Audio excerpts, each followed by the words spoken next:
Welcome to Is It Crazy or Is It God? This is so funny. We're streaming from all the places. Yep.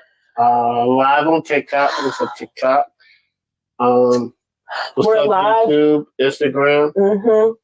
Hey, everybody. Welcome back to Is It Crazy or Is It God?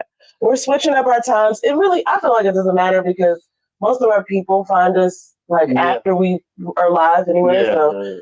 So switching up our time to right before we go to church on Sunday mornings, and it works for us very well. So we're probably going to keep it like this. I like it. It's a thing where it's like get up early, talk to you guys, and then get a word. I love it. Yeah, it's good for us. And maybe you guys are getting ready for church too, and this will be fun.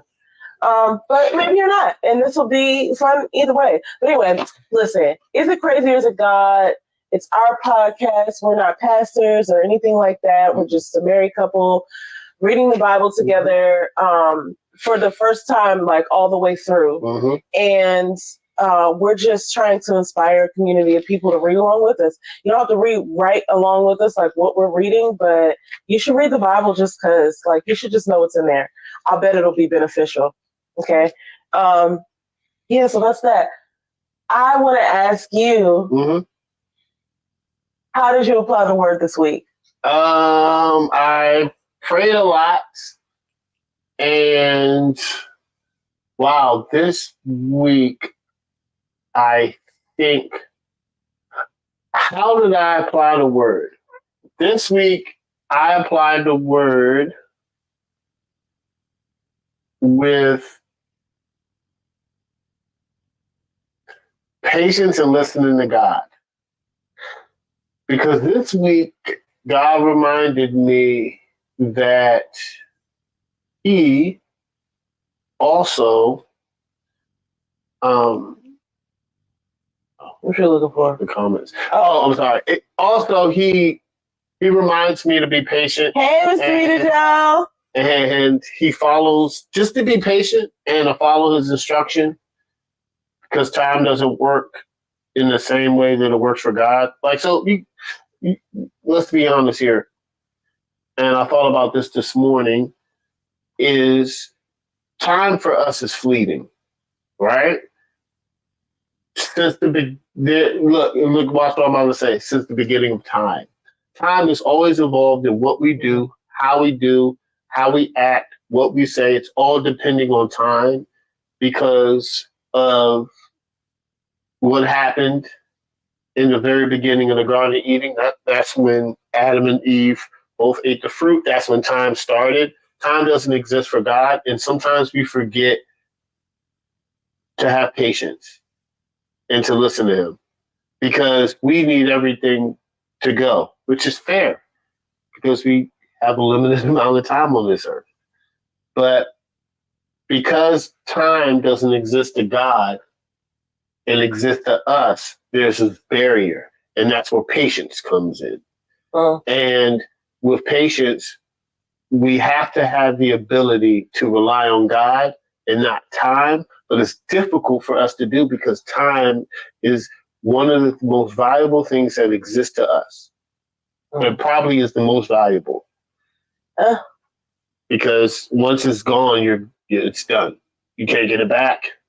You can't add more. You can't add more. You can't get it back. It's not like, I lost $10. I lost 10 minutes. I'll get 10 minutes back. No, it's gone. Yeah. You get older. So I learned to listen to Him, and it's paid off. So next week, hopefully I'll come back and learn something else. But that's what I learned this week. And about the that's word. what's up. You just solidified something into perspective for me. And you're right. I think our time is the most valuable as earthbound, if you will, as earthlings. I think time is the most valuable. Our goal is to stay here as long as possible. But really, that's not God's goal, I think. So it's funny because we just think that, once we leave the earth, it's bad. But God just knows everything. So that's probably why time isn't really a thing to Him, because it's everything that we know is based on the earth. oxygen is so valuable to me because a lack of oxygen is going to lead to me dying. So it's like really interesting. But that's a whole nother conversation.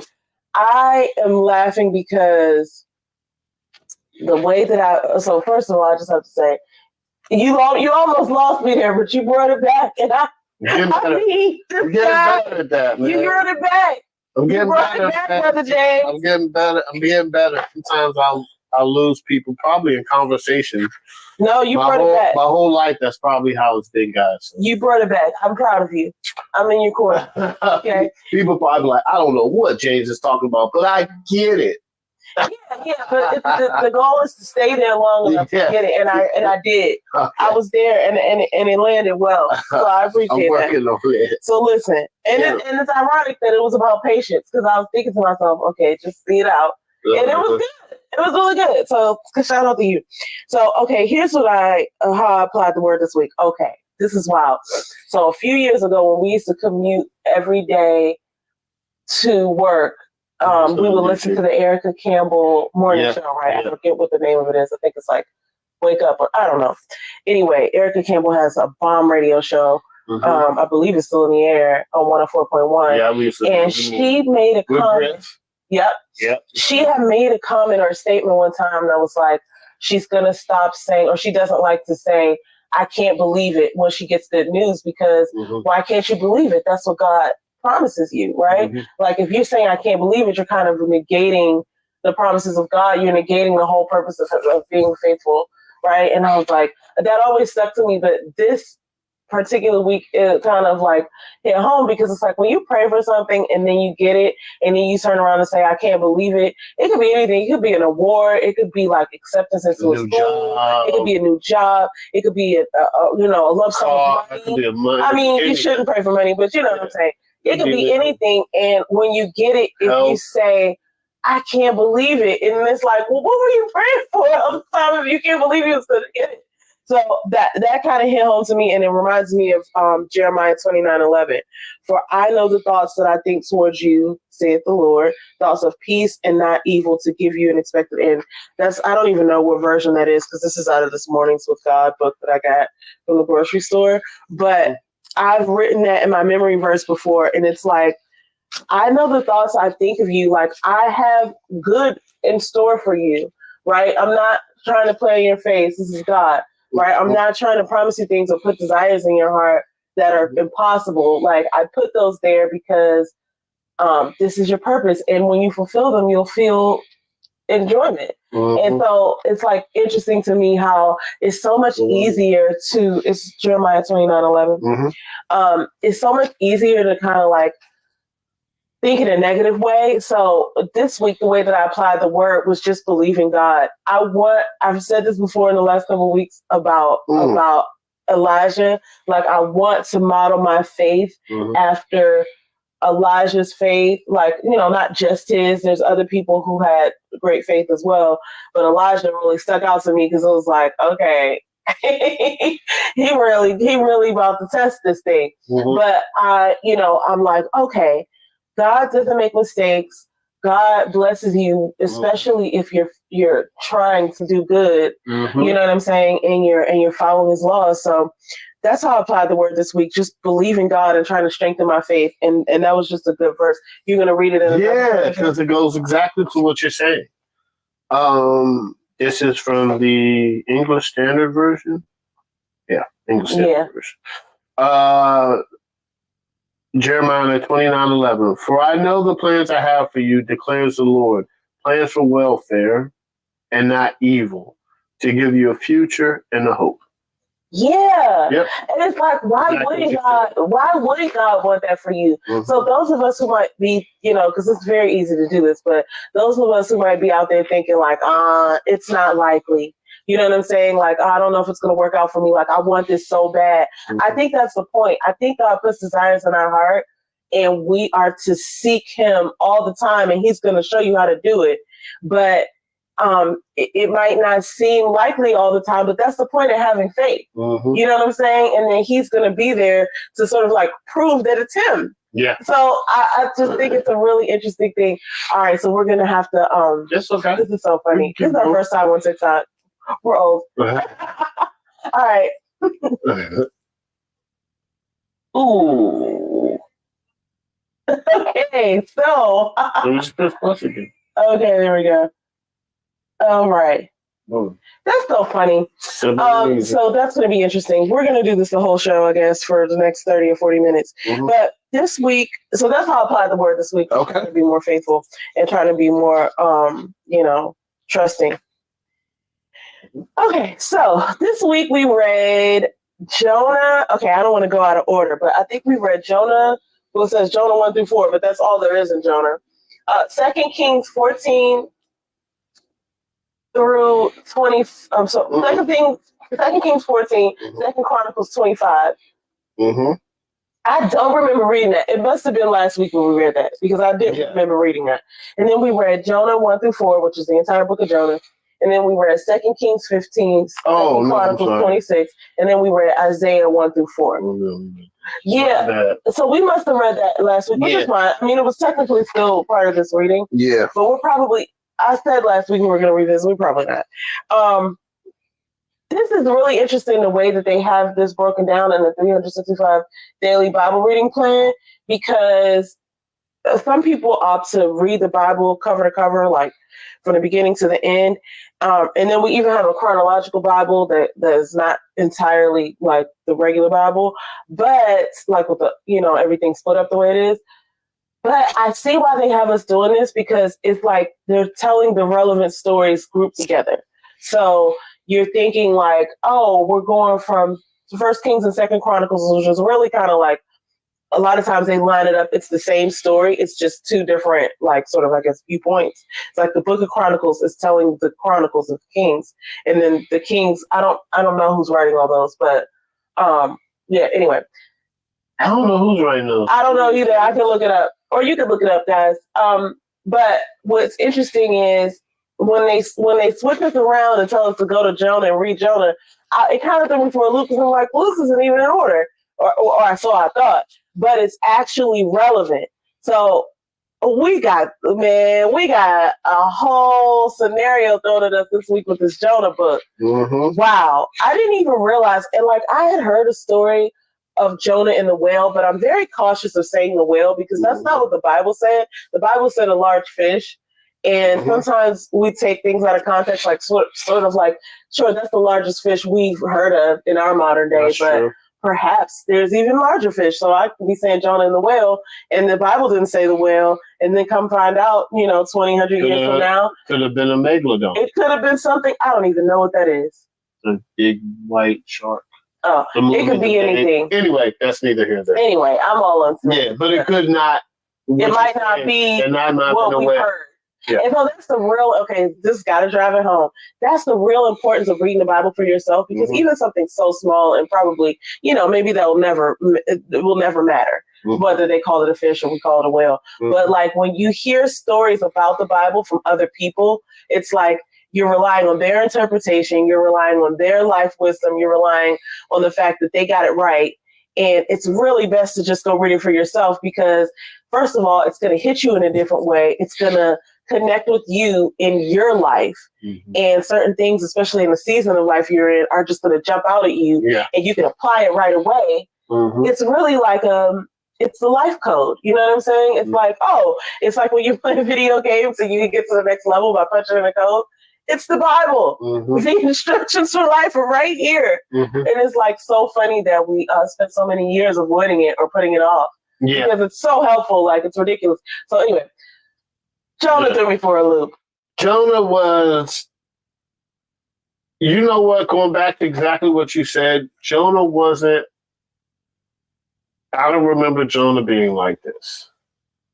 What do you mean? I remember he got swallowed by the whale and then God spit him up. This is, right, now that I've read it at this point in time, it's not a whale, it's a fish. And we're going to get into the breakdown.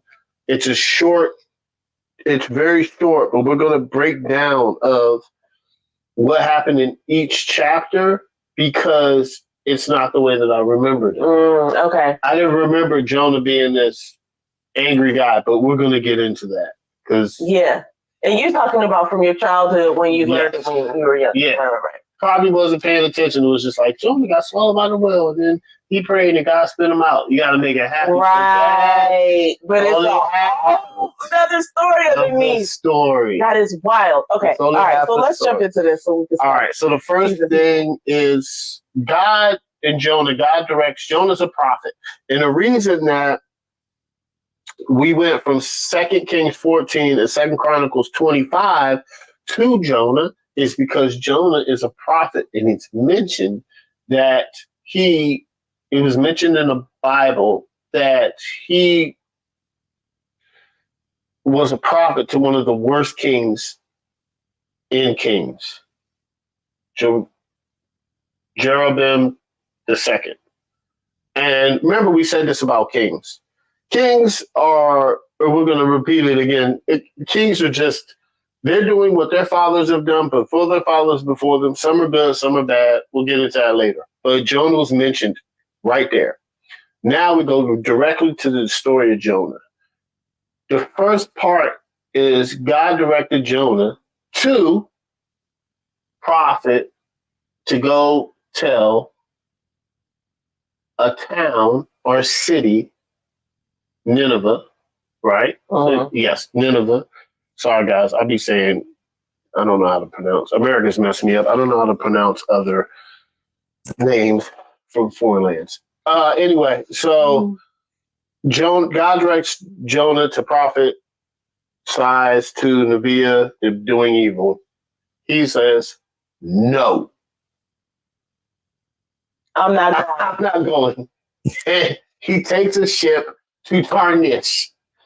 Tarshish. I don't know. Here we go. I don't want to correct you. Butchering it. Look, you gonna get it, guys. Yeah. You want to know the real names, you got to read it for yourself. You just got to listen to this guy and his reputation. He's gonna tell you the real deal. It's just not gonna be the real name. It's just fine. Yeah. So he goes to Tarshish. I think it's Tarshish, but I don't know. I don't really know. All right. So he goes to Tarshish. I'm not. Okay, and he goes to Tarshish by ship. Now, while he's on this ship, running from God, because he's like, I'm not doing this. I'm out. I'm out. He's on the boat, sleep. There's a storm. Wild. God's like, no, you're not getting away from me. He's asleep. He's knocked out. Bottom of the boat. Storm is crazy. The crew members are up like, yo, wait. We got to figure this out. We're going to die. We got to figure this out. This has to be God. Mm-hmm. Hey, they start interviewing everybody from the ship. They say, hey, man. They wake up Jonah and say, hey, man, who are you? Where you come from? They're like, he said, man, I'm Hebrew. I serve the living God. And they're like, it's you. It's you. What's going on? Why is this going well? He's like, I just tried to get away from him. They're like, what? You tried to get away from the living God on a ship through the sea, which basically he has control of. And check this out. Then he said, just throw me off. And I was like, okay, it's cool. Just throw me off the boat. So I could die. And they're like, wait, we don't want to do that because then that's us killing someone and then that's not cool. Right? This is such a funny story. And then he says, if you throw me over, the seas will come. And that's what happened. They threw him over. Ugh. He's like this. Now I get to die in peace. This is what he wants. Yeah. I would rather die than to go to Nineveh to serve the Lord. This is a real thing. And he's a prophet, guys. This is not made up. Then they throw him over the sea and the fish comes and eats him whole. Now God sends the fish to eat him whole to actually save him from his untimely, from a death that he wants to commit to himself, right? Mm-hmm. And in the fish, he prays to God and he says, thank you. While he's in the fish, he says, thank you for saving me. I will serve you. So God says, okay, you'll serve me. Cool. Spits him back out on dry land. And then God says, go to Nineveh, tell the people. And it was a long walk. after he said this prayer and gets spits out of the fish, he doesn't walk with like enthusiasm and happiness. He walks kind of like, man, whatever. You know what I'm saying? Like, it's like he forgot. He goes to Nineveh and he says, God, if you don't praise God, if you don't praise God, oh, she's working on TikTok. Okay, all right, my bad, guys. We're new to this. So you're seeing it live. We'll have cool. a better At least you know we're not bots. All right, anyway. We're not AI. We're not AI. So so when Jonah says it, and he's not like Elisha or Moses or Joshua or Elijah. He's not those prophets. Samuel gave specific instructions. Hey guys, it would usually be a prayer, like a verse or two, that says, hey, God needs you to do this and follow God's covenant. It's usually specific instructions that God tells the prophets. And Jonah said, screw that. Hey guys, if you don't stop sinning, you'll be overturned. You'll be overturned. It was like 5 words in Hebrew. 5 words in Hebrew. It's not like what we're used to. I was like, golly, no wonder this is short. Now, the funny thing is, and I was telling Faith this, the Sodom and Gomorrah is always going to be a reference, and we still use that reference to this day. Yeah, we do. And he thought overturned that Neviah was going to be like Sodom and Gomorrah. God was going to wipe it from the earth. He's like, yes. What the king of Neviah did is they immediately fasted and they immediately started praying. Immediately saying, God, we're sorry. And God says, okay, I forgive them. Now, you would think Jonah's like, okay, yes. Or even like, I did it. I've done it. They're good. They're praising God. No. He gets angry because God did not treat them like Sodom and Gomorrah. He wanted to destroy them. He wanted to destroy them. I think he wanted to see them suffer. He wanted to see them suffer because they have sinned against God. And he goes outside and sits in the sun, says, God, just kill me. Just kill me. What am I here for? These people aren't following you. And then God says, like, why are you so angry? Yeah, he said, is there a reason for your anger? Like, you living a good life. I just saved these people. Like, if it was like Samuel or Elisha or Elijah, they would have been like, oh, this is awesome. I'll go on to the next city. I've done the Lord's work. It's work. Like a sense of completion. Like, okay, I've followed the Lord and I'm good. That's what I thought, right? Jonah gets mad, sits in the sun. God plants a tree, grows a tree to give Jonah shade. Jonah's still mad. And God puts a worm in a tree. Tree eats the tree. Now Jonah's in the hot sun again. And then he says, God, kill me. And God's like, once again, why are you so angry? He was like, I forgive people like I forgave you. I like to save people and give people another shot. And then he tells Jonah this, and Jonah just says, take me out again, God. And then that's where it ends. So, and I think that's a lesson for us where just because you're a prophet in doing God's work doesn't mean that he loves everybody, even though they sin against him. God loves, God, I have this theory, right? So God, this is the reason that God says, love your enemies. So if we talked about this last week, steadfast love. If you love your enemies, if you love your enemies, don't be surprised if God does. The whole point of the story is that this is kind of the reason why we started this. because sometimes you get to a point where you love God so much that an example is when you see people that are sinning against God, you forget that God loves them too. And you think because they're sinning against God, they should have this punishment bestowed upon them because they're not following the same principles you are. In reality, that's not up to you. That's between God. And God said, love thy enemies in his original covenant and true commandment. That's one of the things, right? So in modern day times, some people would consider not all churches, but some churches come off like that, where a person will be sinning and come from the club and they get judged and then they don't come back. But that person that just came from the club or has an alcohol problem or is just in a rough time, God loves him too, because he brought them to the church to get repentant. Yeah, to get healing. To get healing. But because I'm at church and I go every week and I read my Bible, I judge them because they're sinning against God. Now, I'm so passionate for God and I love God so much that I have forgotten who God is. And I think that's the story. I've forgotten that God says, love thy enemies. I love God so much, I want to see people. Jonah loved God so much, he wanted to see people perish that weren't serving him. But then he forgot God said, love your enemies.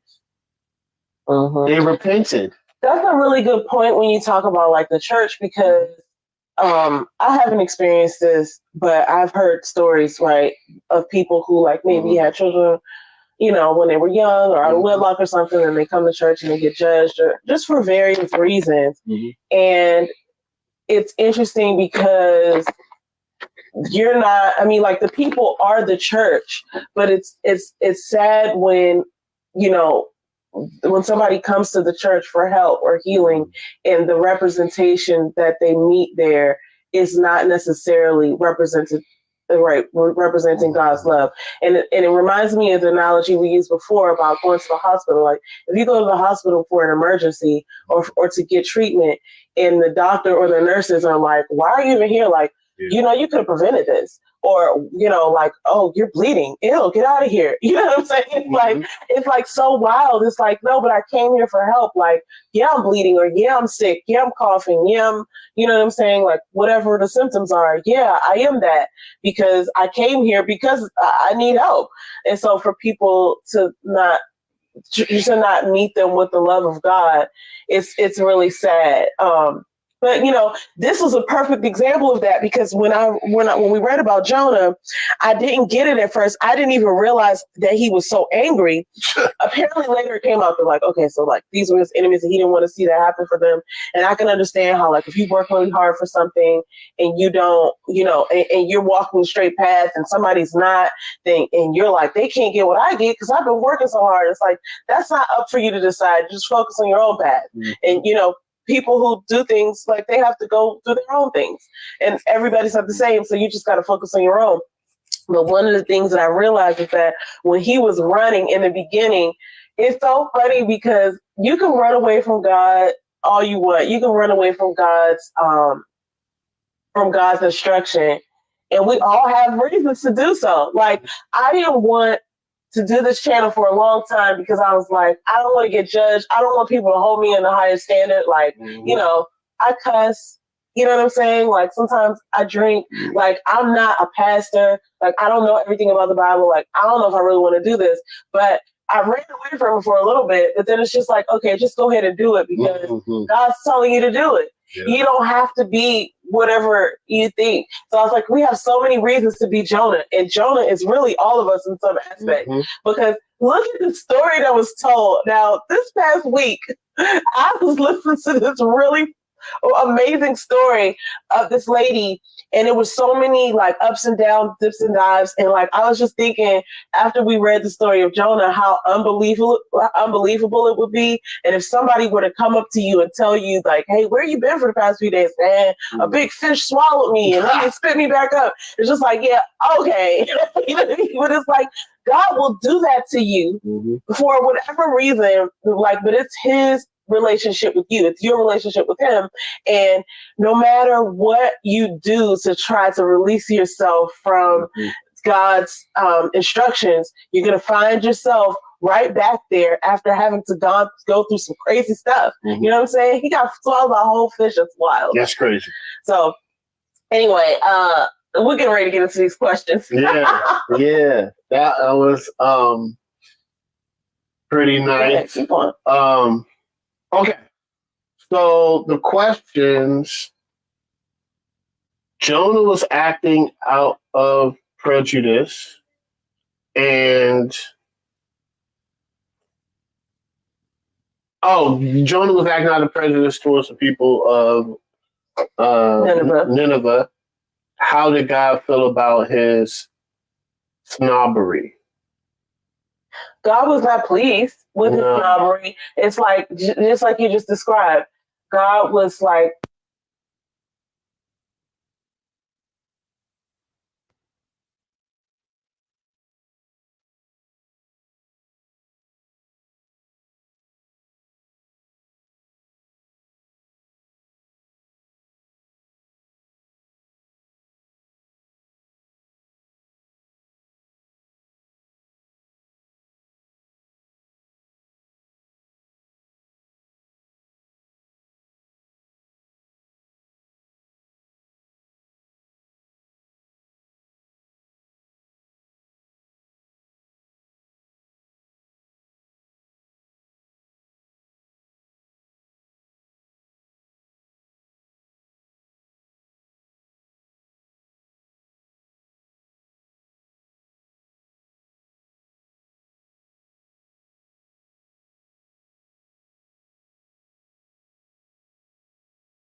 that's not charged. Okay, well, listen. We've got a plan B, guys. Here we go. Wait. There we go. Hopefully the sound is back. Yeah. I think the sound is back. Yeah. Hopefully it was only out for a couple minutes. Yeah. Yep. Thank you. Thank you so much for that comment. Maybe our microphones need to be charged. Probably, yeah. I charged those. I just didn't charge the other piece. Yeah. Anyway, listen, everybody. Okay. We're amateurs.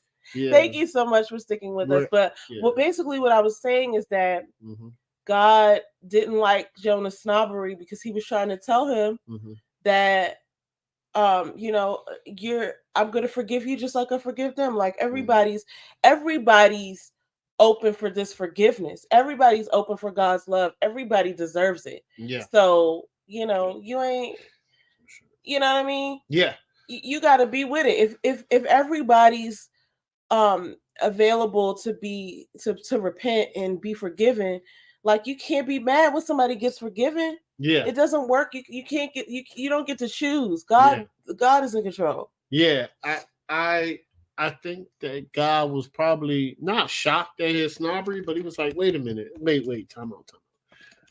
let's back up. You're angry that I forgave people who were sinning against me. I get it. I get you. But you cannot be angry because you can't be angry because I forgave you. I forgive all who ask for it. You have forgotten my covenant. Love your enemies. And I think the reason that he did the example of the tree was you're exactly right. He gets the tree, he gives you shade, and then he takes the tree away, and he's like, "Hey, listen, just because I understand why you're angry, but just because you're angry doesn't there's no value for your anger because that's not love. This is not what I'm about. I took the vine away. I brought it and took it away. That's just how life is. You're supposed to love your enemies. It's hard. We talked about that last week. It's very difficult to do. It brings up another example for me in real life. I'm just going to be honest with you guys. Like, have you ever had, this hasn't happened to me recently, but it has happened to me in the past. Have you ever had like a bill collector, somebody call you like, hey, your bill's late, right? And you're like, yeah, I got you next check or whatever. And they're so angry and they're like, but you owe this money. And they want to say things to you that are like borderline disrespectful. It's like, yeah, I know I owe and I'm going to pay it. And you don't have to worry about that. Like, are you... You know what I'm saying? Like, I don't know, who would you owe? Are you Samsung? Are you Verizon? Do you like, you know what I'm saying? Like, are you Verizon? Like, chill. Verizon know they're gonna get their money. Why are you so mad? It kind of reminds me of that. It's like, okay, chill. Like, I have an agreement here. It's gonna all be fine. It's gonna all work out. I know what I'm doing. You don't need to come and be so disrespectful or angry to me, like, because of whatever. It also reminds me of Karen behavior, where it's just like, you can't park here. It's just like, lady, this isn't your parking lot. I'm not bothering you. I'm not bothering you. You know what I'm saying? I be seeing those Karen clips. Yeah, I'm not. But anyway, not to put anybody out there. I'm just saying, like, those are two modern day examples that remind me of like people hating on what doesn't have anything to do with them beyond their, like, you know, if you want to come and say, hey, you can't park there because they tow around here. That's one thing, and leave it alone. Right? Or, hey, I'm just calling because, you know, your service is going to get cut if you don't pay soon. Okay, great. Understood. I'm going to take care of that. But for you to go further than that and be actually angry or be actually, you know what I'm saying? It's like, you really got to check yourself. Like, why? You know what I'm saying? Do you have a reason to be angry? Yeah. Start using that. God said it. Yeah. Like, a reason to be angry. Have a reason to be angry? Next time you run into a Karen, ask them that. Do you have a good reason to be angry? Yeah. It's in Jonah. It's in Jonah 4. I'm going to give you the verse so you can quote it. You're going to be like, God, that's a message for you. It's in Jonah 4:4. The Lord said, do you have a good reason to be angry?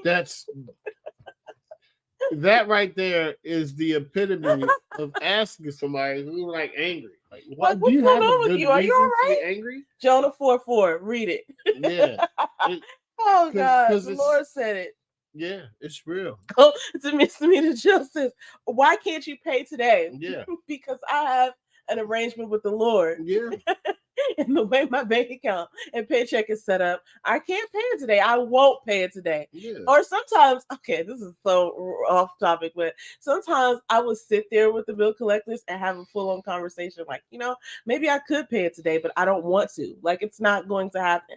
Anyway, that's neither here nor there. And that was, that was in the past. That was in the past. Anyway, that's not even now. Yeah. Now this guy doesn't even let anything slide. Nope, it's just like, that was in the past. Yes. It's just like, whatever. Anyway, those were old days, but it was relevant, and I just wanted to say it because... Well, let me pull a Jim Rohn out. Oh my God. Hard worker, sincere worker, he's behind. Oh my God, this guy's quoting Jim Rohn. Anyway, listen, we got to continue because we have somewhere to be after this. Yeah, so, you know what I'm saying? Mr. Damita Jo says, she said, well, it's either eat or pay you, right? Yeah. So looking like I'm gonna eat. Yeah. Bye-bye, have a great day. Anyway, that's neither here nor there. Listen, God provides, and it was just a really good example, because it's like, Yeah. Jonah's mad for no reason. Yeah. He's making this up. Yeah. You know what I'm saying? You can't just make up your own rules. Either you're gonna follow the guidelines that God put out there, and you're gonna be following those, and that's your litmus test or whatever, or you're gonna go your own way. It's not both. Yeah. So Yeah. Yeah. Either you're gonna follow the laws that God have built or not. There's no black and white, and it's always a cause and effect. And when somebody check you and say, "Hey, Jonah 4:4, do you have a reason to be angry?" Yeah. Then you need to check yourself. Like, you know what I'm saying? You know what I'm saying? Like, anyway, because that's we all off on a tangent. Because that goes following God laws go back to like what Earl Nightingale said. The laws aren't. It doesn't matter who follows them; they're there. You can either follow the laws or not. Yeah. And there's a cause and effect. Mm-hmm. So it's a weird thing. Anyway, it's up to you. Okay, let's continue because we got 2 more questions. Yes. So the 7 we read 2 Kings 15 and 2 Chronicles 26. Once again, guys, these are your. Once again, okay. Once again, guys, these are. Every king follows what kings do from the previous ones. Some kings are evil.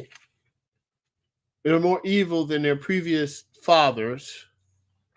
Or the previous rulers. But most likely it's their fathers. Well, we see in here that they was killing people to get. But it's always been defended. Yeah, sure. And some are good. Some are evil. Just like today. Mm-hmm. Some people are in high positions are good. Some people in high positions are evil. It's just a running thing. It's just in life, right? But we're seeing a trend and a pattern of doesn't matter if you're. So it does matter. My apologies. The evil kings most likely get assassinated by another evil king.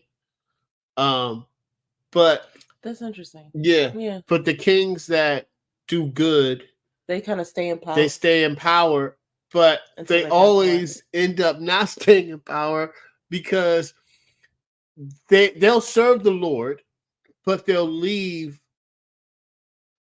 They'll leave the idols up, right? So it's just like there's these places of worship that are not God approved. That's like, okay, you're worshiping, golden cows or whatever, right? And they'll leave those up. Yeah. But I could see, so this was the point for me in that even if you're good and you're doing good and your intention is good, sometimes we have this tendency to do what was done before us because that's the precedent. And it's like, oh, okay, well, this is how it's working before, so I'm not going to touch that.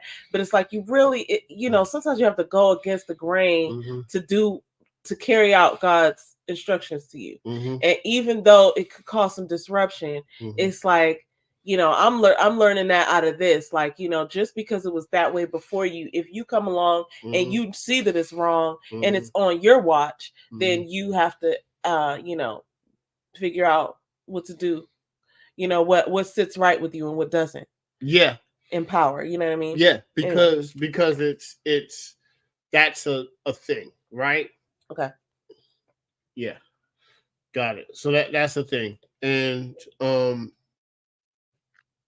yeah, some kings are good, some kings are bad. There's a lot of assassinations going on. It is. The question is, how did the most common temptations, greed and power, affect these kings? I can answer that really simple. Because they're in a position of power, and this is probably a great question because it's coming from power, whether you're a boss at a job, whether you're a president, whether you're a king, whether you're a dictator, whether you're a parent, anytime that you have power over something or someone or a lot of people, you're going to exert what you think is right. And especially when you're in a position of being a king, that ego and pride take over what is right. Mm-hmm. And you'll look up and be like, number one, you saw it done before you and it worked out. So you're like, oh, I'll be even more evil because it's worked out favorable for the people before me. Or so you think. So you think. And I just think that it's, to be honest with you, I think that greed and power are so easy to, they're so easy to succumb to because it's like an instant gratification. And greed and power feeds the pride and ego of an individual. And but it's never enough. Never enough. And that's why pride is always the downfall. Because you're like, I want more, I want more, I want more, I want more, I want more power, I want more greed, I want more money. I can have anything I want. I can take anything I want. I can do anything I want. Do anything I want. And so that's what I was going to bring up. I think it's called Uzziah. Mm-hmm. They mentioned in 2 Kings that he was a leper, but then we find out in the 2 Chronicles 26 how that happened. Basically, he went to go burn incense where only the priests should be burning incense in the temple. And this guy got so arrogant, like, oh, look at all the things that I've done. It's like, when you are asking God for help or you asking God for blessings and he blesses you, and then you turn around and be like, look at all these blessings. Mm-hmm. I am the man. You know what I mean? Or like, look what I can do, right? It's like, it's kind of a slap in the face because it's like, well, you didn't do that by yourself. Mm-hmm. So, you're just kind of like jolly all along with all your accomplishments and everything, but it wasn't really just you. You have to give some glory to God.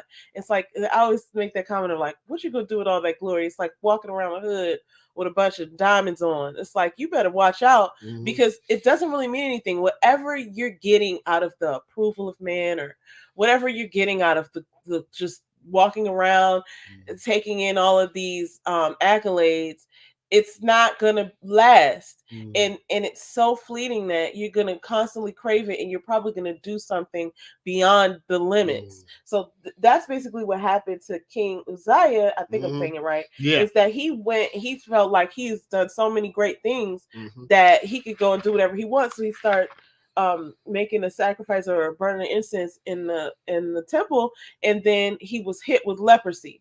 Now, we always have this saying too in modern day where it's just like, if I'm lying, then let God strike me. I don't like when people say that because it's weird. But for me, be mad if you get struck because you said a white lie. But my thing is, it was like God, it was that quick for him. It was just like he did something he wasn't supposed to do.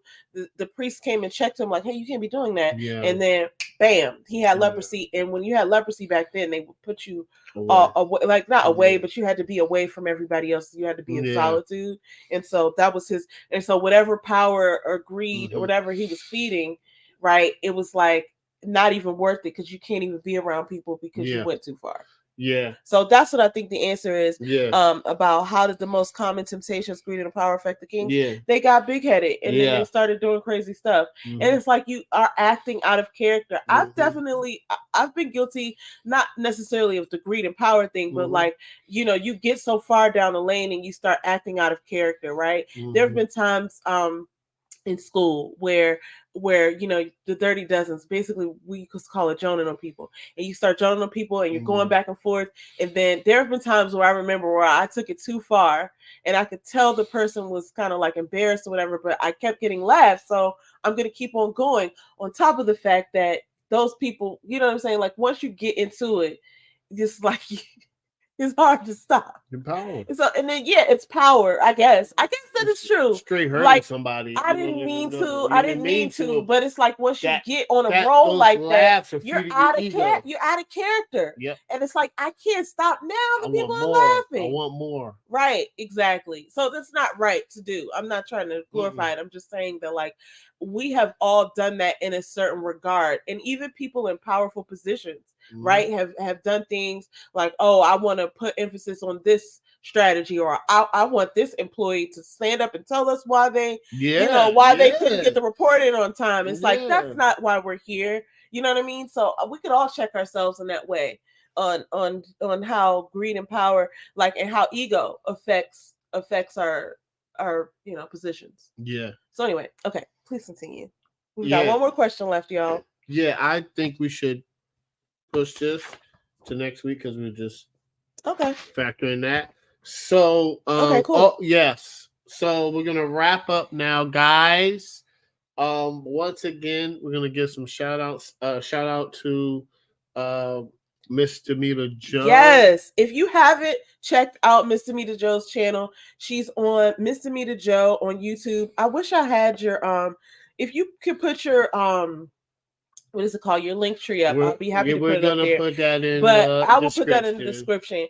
Follow Miss Damita Jo everywhere, on YouTube, on Instagram, on TikTok, and follow the DCity Life Sisters. That's my other half of DCity Life Sisters. It's Miss Damita Jo. We talk about everything from current events to culture to, just how to stay uplifted in a positive mind state. And we also talk about like whatever's going on in pop culture, in the media, or in social media land. And it's pretty fun. So you can come over there and join us. I always give the disclaimer, Saints, it's not rated G over there. So just keep that in mind. Don't send your kids. Don't bring your kids with you, because it's two adult women talking about real life stuff. So, we'll be blessed about that. So anyway, what other shout outs do you have to give? Oh, also, Miss Damita Jo has also shout out to Miss Damita Jo. She has a interview coming up on February 28th. It's true. We are civilized. Yes, it's a live interview. Yes, check it out with Coach Mitchell. Yes, Mitchell. Check that out. It'll February 28th. 28th. It's in a few days because it's the 25th right now. Yeah. So yeah, we'll put all the link up to her channel and we'll remind you guys. But yeah, what are your shout outs? Oh, my shout outs is the fourth quarter. If you love sports, you guys probably follow me on here. I see y'all. Y'all be looking this out. It's me, Craig, and Mo. We just talk about sports from a fan perspective. I love sports. And it's just good. Like right now, y'all think the NFL season is over, but right now it's the deep dive into the draft. So that's what I've been doing, learning about quarterbacks, learning about positions, learning about who's trading who, free agents, where they're landing, who's getting cut. It's just the whole deal. And then I have another podcast called HBCU Homecoming. I went with my friend Rose. She went to Howard. I went to shout out to Rose. Yeah, shout out to Rose. And we just talk about the current events that's going on in HBCU. The HBCU Combine just passed. We talk about, stuff that the students and the alumni are doing. A lot of players and coaches were just played in the Super Bowl. We just talked about that. We talk about just what's going on the HBCU scene because it's important to us and needs light. But guys, we are out of here. We love y'all. We thank y'all for joining our live. They can probably see that on TikTok. I don't think so. Okay. I think you can. Okay. Because I think it's recording. Okay, fine. Anyway, don't worry about it. Thank you for joining us. We will see y'all next week. We're going to be live every Sunday, probably around this time. Next week, we're reading Isaiah 5-8, Amos 1-9. Yeah. And Second Chronicles, and back to Isaiah. We'll see. We'll see how far we get, but we welcome y'all to join us. Yeah.